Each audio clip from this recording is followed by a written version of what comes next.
the Bethesda Green Speaker Series presents The Entrepreneur Ecosystem with Robert Snyder. Really excited about the cohort and all the good things that are happening here. So this is my contribution to hopefully giving you some good background on what the entrepreneurial ecosystem is like here. I was in Baltimore last week for an inaugural event of Anchor Ventures, which was one of a TEDCO-funded program, and the guest speaker was Steve Case, who was the founder of AOL and has a venture fund, and one of the things that he's doing is called Rise of the Rest. So he's taking a bus around to different areas of the country that aren't Silicon Valley. The idea being that there's all of this entrepreneurial talent out there that isn't really being paid attention to. And it's his mission, and he's raised a fair amount of money to do this, and he goes around.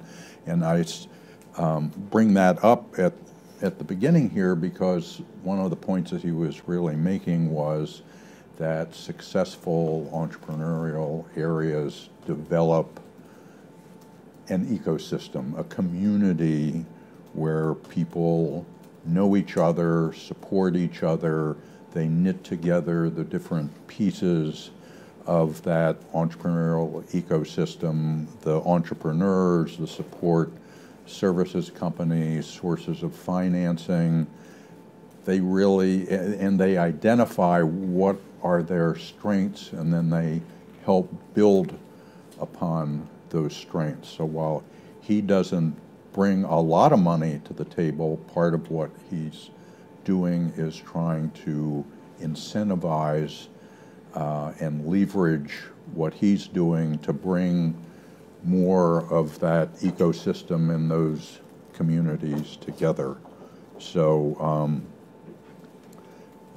DC area hasn't been on his list, and I guess that says a good thing maybe, that we're pretty far along. Maybe we don't need Rise of the Rest, although he did visit Baltimore a couple of years ago, one of his early ones. But it's important to know the different aspects of what an ecosystem is. A little bit about me. While I trained in policy science and doing public policy research when I first came to DC 30 years ago, I segued from my research interests into doing work in Montgomery County on developing programs in higher education to meet the needs of the high-tech industry in Montgomery County. So I got my start and have been mostly in kind of an economic development arena, whether it's been in Montgomery County or the state of Maryland. And so I've worked with the county government. I've worked with what's now the Maryland Tech Council. I've worked with what's now the Maryland Department of Commerce, and I've done consulting, and I did 3 feasibility studies and business plans for incubators in different parts of Maryland, one in Frederick and Howard County and Rockville, and they're all still going. So I have had a chance to look at and be part of the ecosystem, and so what I'm going to do today is hopefully contribute some of that experience and toward helping you. So Maryland's ranks very highly in a lot of indices of what a strong entrepreneurial and economic development region is. There are these national rankings, and I've got, three important ones listed there: the Bloomberg Innovation Index, the Milken State Science and Technology Index, and the Kaufman Index of Growth Entrepreneurship. Most of those, the first two, have a lot of the criteria are in R&D and workforce. The Kaufman one, I think, is interesting because they tend to measure outputs. So employment growth and revenue growth. And so I think in some ways that's even the more important of the three indices. The Maryland entrepreneurial ecosystem is a thriving environment in which to grow your business. There are a vast array of incubators in the state to support your business. There are state and local resources to help your business, such as funding sources from the Maryland Technology Development Corporation and the Maryland Industrial Partnerships Program. There are mentoring programs and other support services from businesses like law firms and accounting firms. And it's an environment in which there are tremendous other resources from federal laboratories and universities with research programs and entrepreneur educational programs that provide many advantages to young companies who are looking for a place to grow their business. So just to give you a broader overview of some of the things that they're doing, they are the center for the DC I-Corps program, which is lean startup. So they are NSF funded in this region. There's a cooperative thing they have with GW and maybe George Mason. I'm not sure, one of the Virginia universities, but it's headquartered there at College Park. They do entrepreneur office hours. They offer a master's in technology entrepreneurship, which is an online program. I put down here it's $40,000, so it may not be something that you're going to jump onto, but it's interesting to see that this is the kind of thing that they've developed. The Maryland Industrial Partnerships Program and the seed fund from the Maryland Technology Development Corporation are the two most prominent sources of funding for early stage technology companies in the state of Maryland. They are both long-standing programs. They have a great track record, and they are truly important for early stage companies that aren't far enough along that they can command either angel investment or venture capital or other kinds of institutional funding.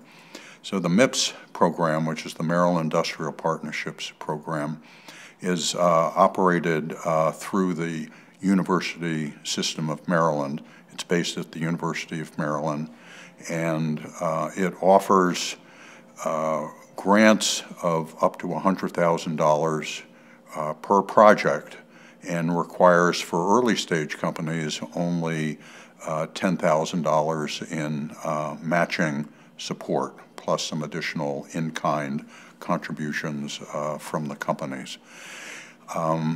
There are two funding cycles each year, usually in May and October, and then there's a long lead time in which you can actually submit your application. But there are two parts of the application. One is a technical proposal, and the second is an economic or business proposal.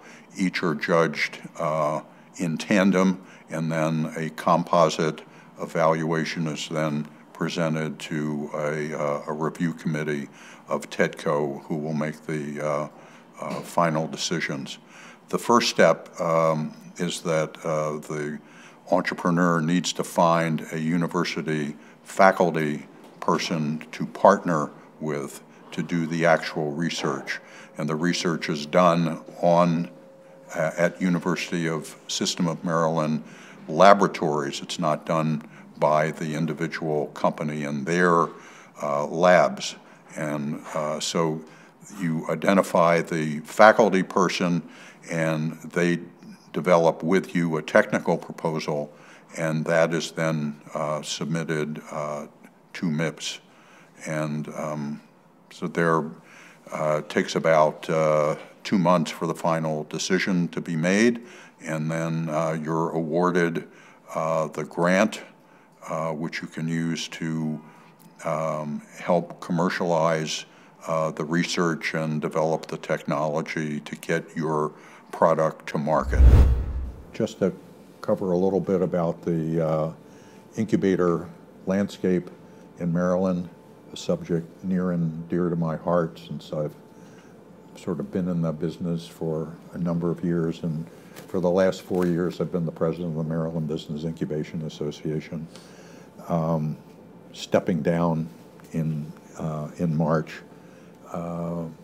Incubators have been very popular in Maryland. They continue, new ones cropping up. One was just established a couple of months ago in St. Mary's County, that's near the Navy's Pax River Naval Air Station. And who knew, their University of Maryland has a drone research facility down there. And so the idea is that this incubator is going to try and get spin-off technology from there. So incubators tend to be affiliated with either local economic development organizations or higher education institutions. A few of them are parts of just independent nonprofit organizations. A few are actually for-profit organizations. But because it takes a lot of resources to operate an incubator, they tend to need some sort of subsidy, and that's why they're affiliated with other types of organizations. So they are in just about every industry sector imaginable. They tend to be the leading edge, in some cases, of new technologies and business sectors. So in Maryland, there are some incubators specialize in biotech, some in cyber tech, ed tech, and clean tech, and even food. So it's a wide variety of industry sectors. They have boards that provide advice. They have mentor networks of experienced entrepreneurs that advise companies. They oftentimes have curricula that for structured instruction on the basics and advanced techniques of building a business, and some of them actually have some funds available to support their businesses. There are many different permutations on the incubator model, and so some incubators are fairly open-ended in terms of the duration in which you stay at the incubator. Some have private offices only, some have open offices or co-working space. Some incubators now run what's called accelerators, in which there is a specified duration and curriculum for the programs. And so there's lots of innovation in the incubator sector. Many incubators now are collaborating together so they can maximize their resources. Bethesda Green and the Eastern Shore Entrepreneurship Center are collaborating on a rural urban corridor project that is focused on environment, ag tech, and aqua tech. And so that's an important innovation that's going on. These are supported by funding from the Maryland Technology Development Corporation. So it's, as I mentioned earlier, it recently was transferred the Maryland Venture Fund to provide a venture arm to TEDCO. It has had for many years a seed fund. They used to have a bunch of little seed funds, and then they kind of merged them together. And I'll talk a little bit in more detail about that seed fund, because that's something of should be of interest to you. So the seed fund of the Maryland Technology Development Corporation is designed to support early stage companies in commercializing their technology, to help both get them to market and then to expand and grow their market at the early stages. The TEDCO program provides generally $100,000 per project. It may go up to $200,000. They award 30 to 40 awards per year, and the applications are done on a rolling basis and are considered monthly. So there's no limited time during the year. So you first need to have a conversation with TEDCO staff to clear with them that the project, the technology, whatever is appropriate fit for TEDCO.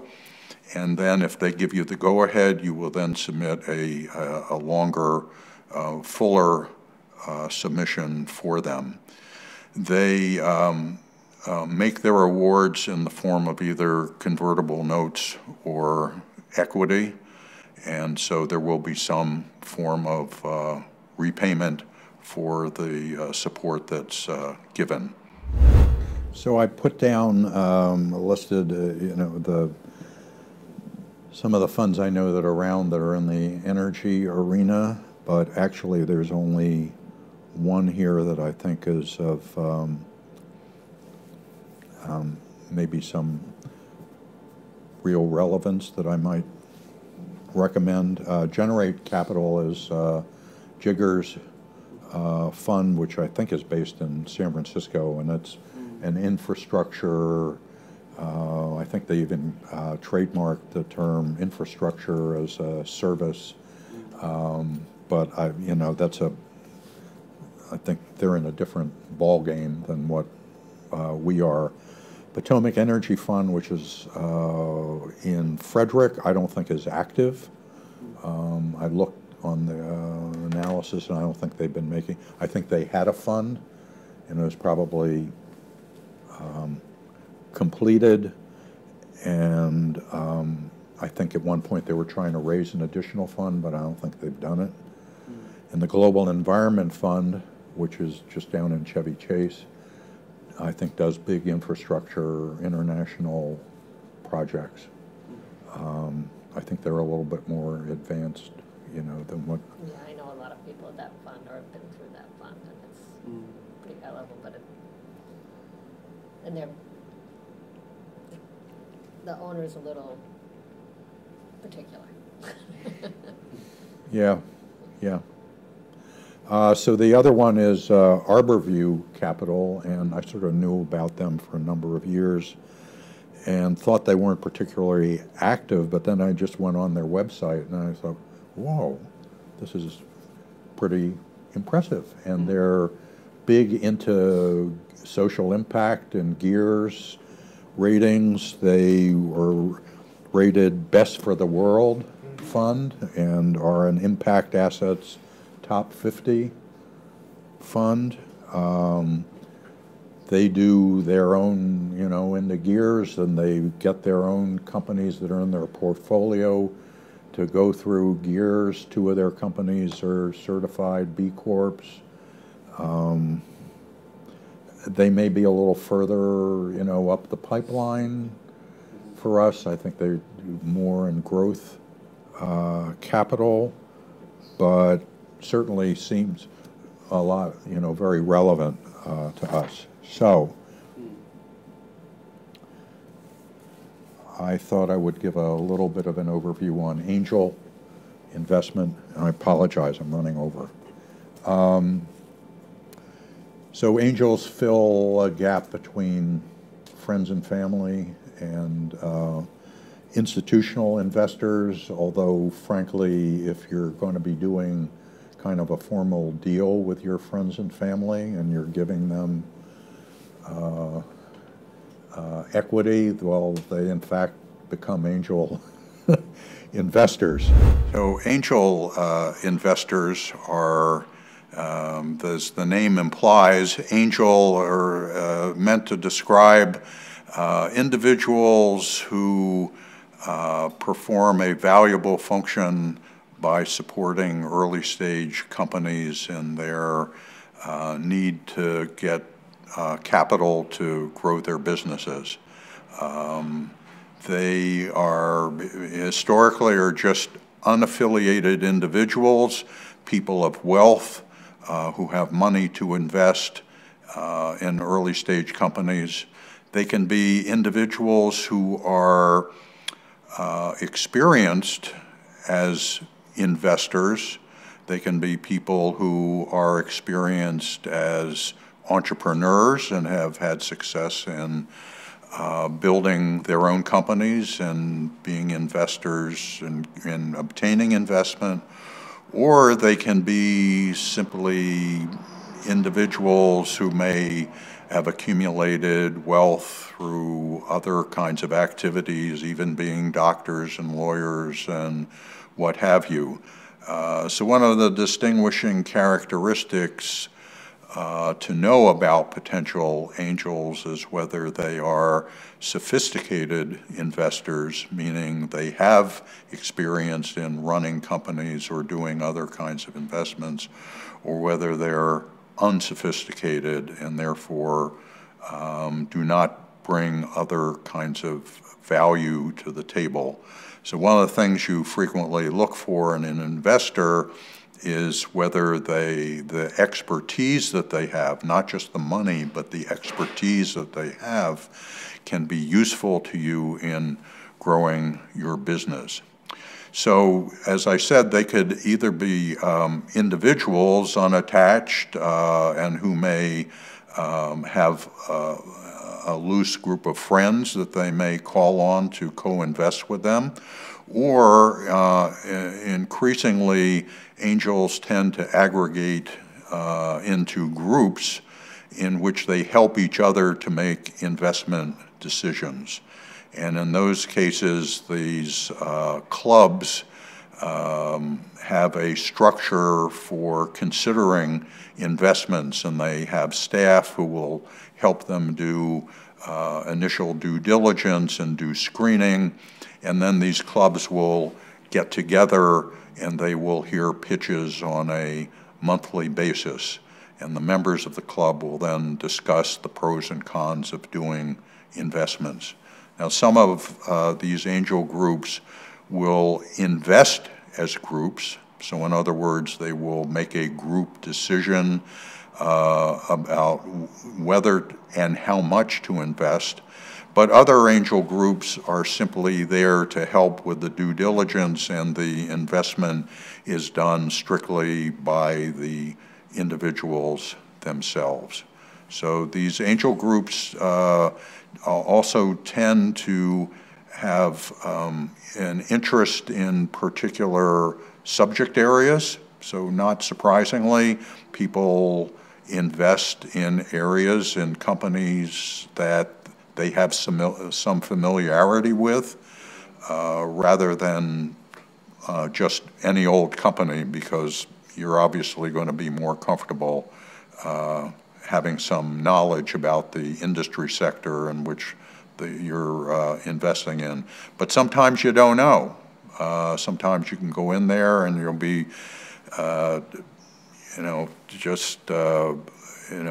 really unfamiliar to them, but it sounds so good that they get excited about it and they decide to make an investment anyway. But to look for angel investment, you really should do your own due diligence, as it were. Find out about what the process is that a particular angel or a group goes through to make a decision, whether they have expertise in the area in which you're investing and whether they can add value beyond the amount of money itself.